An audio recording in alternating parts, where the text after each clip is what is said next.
Good morning. Today I want to talk about how do you love your neighbor as yourself? How is that possible? What does that mean when someone says to you, well, you're supposed to love your neighbor as yourself? Well, I'm going to tell you what it means to me. Because no one can be perfect. No one is perfect. All over the world, there's no one that is perfect. And so you're not accountable for perfection, but you are accountable to love someone like you love yourself. But how do you do that? You do that by being fair. If you have the ability, and you do, to be fair to the next person, and you choose not to be fair, then that is an offense. That is something that you will be judged for because it is in your power to be fair. No matter what job you have, no matter what position you have, if you have not been fair, then that is something that you will and should be judged by. Right? I believe that is strong enough, that idea, that principle is strong enough from the beginning of time into the end of time, that all men would be judged up underneath. It makes it simplistic, you know. So I think that anything outside of that becomes, convolution. It makes things more difficult. But I think that each religion around the world can agree that if one is fair, if one loves their neighbor like themselves, and the only way you can do that is to be fair to them. I think that encompasses the idea of what religion is, and maybe the idea of what God would expect from man. Well, that's how I operate. I operate in being fair and giving people an opportunity to be their best selves. You know. So why is this important to me today? Well, let me just say this. I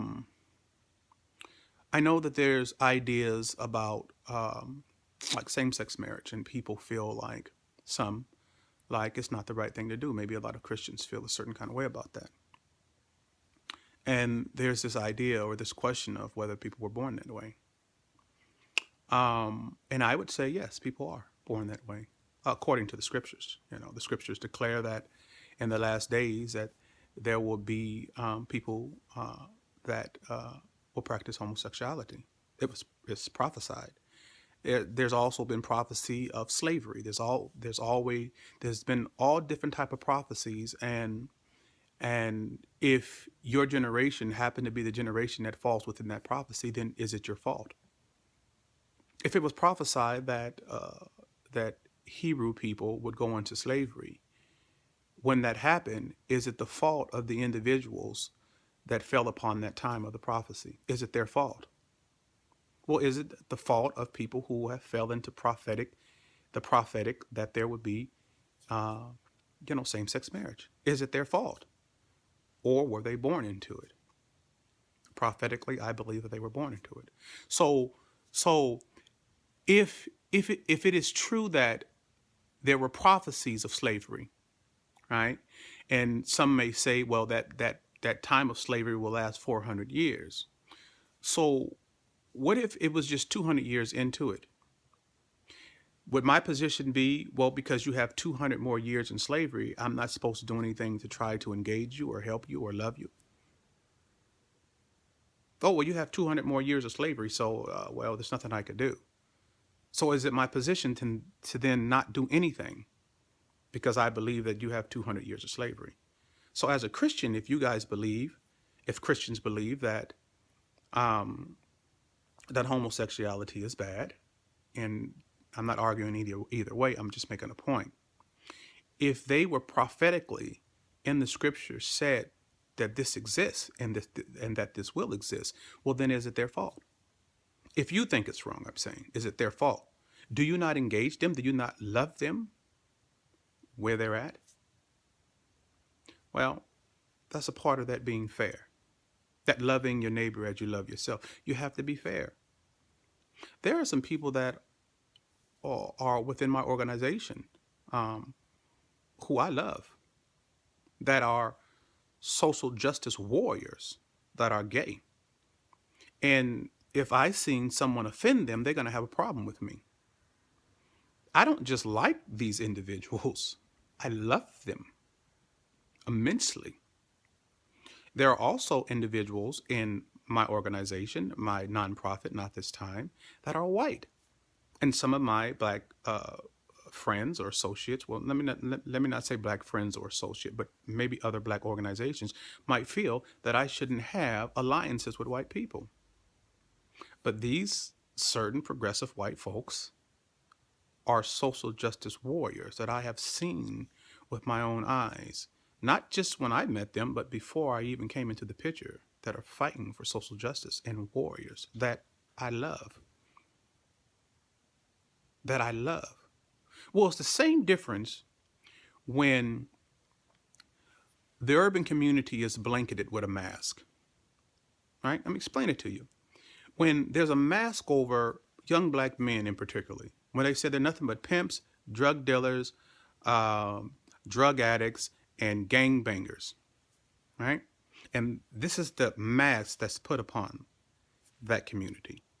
And then I have to go and say, well, wait a minute. If you want to blanket that whole community and say that they are nothing but this, then I come from that community. Am I that? Right? So I have to then get in there and fight to strip that mask off of this community that was blanketed with it, to show that there's a human in there.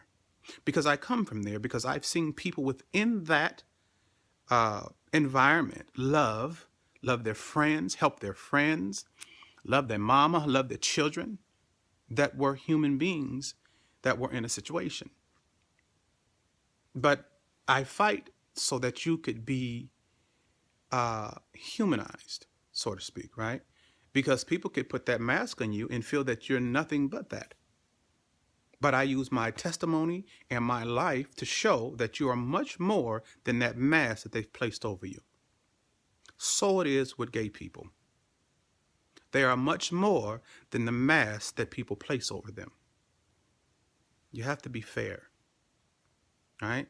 If I'm fighting to show that you are much more than that mask that was placed over you, then no matter where I'm at, I'm always indicating to people I come from there, so you would have to discount me as well if you're going to discount them. Right? You're going to have to say that I'm not human, or that I'm not capable of love, that I'm not capable of community and building community and love, and that all I could ever be is a monster, a drug dealer, a pimp, a drug addict, or a killer.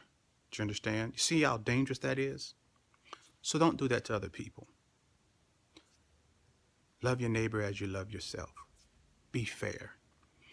This Wednesday, 2120 South Jackson, room 401, not this time, we'll have our meetings and to gear everybody up for what we're going to do in 2017. Come be a part of that. If you are a part of love, social justice, no matter if you're purple, you're welcomed. Doesn't matter what you do in your personal life or in your private life. If you are an individual that loves justice and love fairness, you are welcome. Come be a part of Not This Time and what we're building. I love you.